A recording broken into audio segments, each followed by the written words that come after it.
ലൂക്കോസ് 24:21.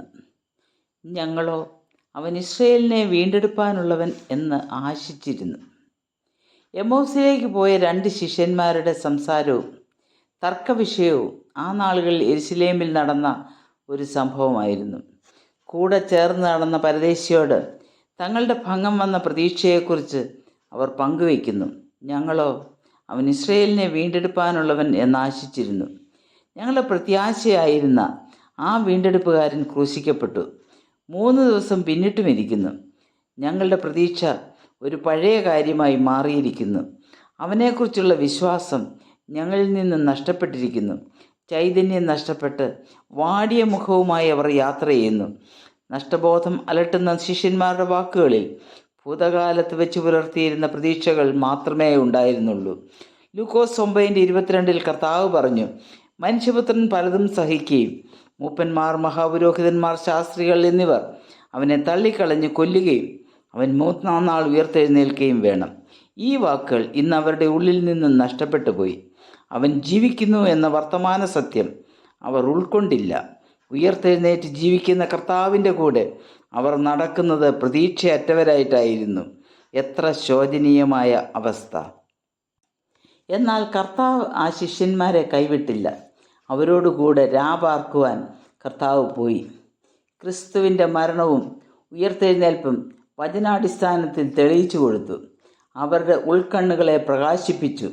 വിജയത്തിൻ്റെ മധ്യത്തിലും നഷ്ടബോധം വേട്ടയാടുന്ന ആ ശിഷ്യന്മാരെ കർത്താവ് വിശ്വാസത്തിൽ ഉറപ്പിക്കുന്നു. കർത്താവിൻ്റെ കൂടെ നടന്നിട്ടും ഉപദേശങ്ങൾ കേട്ടിട്ടും അവർക്കത് ഉൾക്കൊള്ളുവാൻ സാധിച്ചില്ല. ലോകപ്രകാരം നമുക്ക് സംഭവിക്കുന്ന കഷ്ടനഷ്ടങ്ങൾ ഒന്നും തന്നെ നഷ്ടങ്ങളല്ല. എന്നാൽ നമ്മുടെ വിശ്വാസത്തിന് കോട്ടം സംഭവിച്ചാൽ അത് വലിയ ഒരു നഷ്ടം തന്നെയാണ്. കാരണം ദൈവസ്നേഹവും ദൈവിക കരുതലുമാണ് നമ്മെ നിലനിർത്തുന്നത്. അതുപോലെ തന്നെ യാക്കോബിൻ്റെ ജീവിതത്തിലും ദൈവിക പ്രവർത്തനം താൻ പല പ്രാവശ്യം രുചിച്ചറിഞ്ഞിരുന്നു. യാബോക്ക് കടവിൽ ദൈവം അവനെ അനുഗ്രഹിച്ച് ഇസ്രായേൽ എന്ന പേര് നൽകി. എന്നാൽ ജീവിതത്തിൻ്റെ ഒരു വിഷമഘട്ടത്തിൽ താൻ വിലപിക്കുന്നു, സകലവും എനിക്ക് പ്രതികൂലം തന്നെയെന്ന്. സാഹചര്യങ്ങളെ അനുകൂലമാക്കുവാൻ ദൈവം പ്രവർത്തിച്ചു കൊണ്ടിരിക്കുമ്പോൾ ദൈവിക വാഗ്ദാനങ്ങളെയും ദൈവിക അനുഗ്രഹങ്ങളെയും യാക്കോബ് പാടെ വിസ്മരിക്കുന്നു. സാഹചര്യങ്ങളെ ദൈവം അനുകൂലമാക്കി ഫറവോനെ അനുഗ്രഹിക്കുന്ന വന്യവയോധികനാക്കി യാക്കോബിനെ രൂപാന്തരപ്പെടുത്തി. ഇയ്യോബിൻ്റെ ജീവിതത്തിൽ കഷ്ടതകൾ വന്നപ്പോൾ നിരാശ തന്നെ മൂടുകയും തൻ്റെ ജനന ദിവസത്തെ ശപിക്കുകയും ചെയ്യുന്നു. എന്നാൽ ദൈവം തന്നോട് നേരിട്ട് സംസാരിച്ച് തൻ്റെ മഹത്വം വെളിപ്പെടുത്തി കൊടുക്കുന്നു. അപ്പോൾ ദൈവം ആരാണെന്നും ദൈവിക പ്രവർത്തനങ്ങൾ എപ്രകാരമാണെന്നുമുള്ള കാഴ്ചപ്പാട് തനിക്കുണ്ടായി. തൻ്റെ മുൻകാലത്തേക്കാൾ അധികം അനുഗ്രഹ സമൃദ്ധിയിലാക്കുന്നു. ബാലിൻ്റെ പുരോഹിതന്മാരെ നിഗ്രഹിച്ച് വിജയശ്രീലാളിതനായ ഏലിയാവിനെ ഇസബേലിൻ്റെ ഭീഷണി ഭയചകിതനാക്കുന്നു. തന്നിൽ കൂടി ദൈവം നിവർത്തിച്ച കാര്യങ്ങൾ പൂർണ്ണമായി വിസ്മരിക്കുകയും ചൂരച്ചെടിയുടെ കീഴിൽ മരണഭീതിയാൽ ഒളിച്ചിരിക്കുകയും ചെയ്യുന്നു.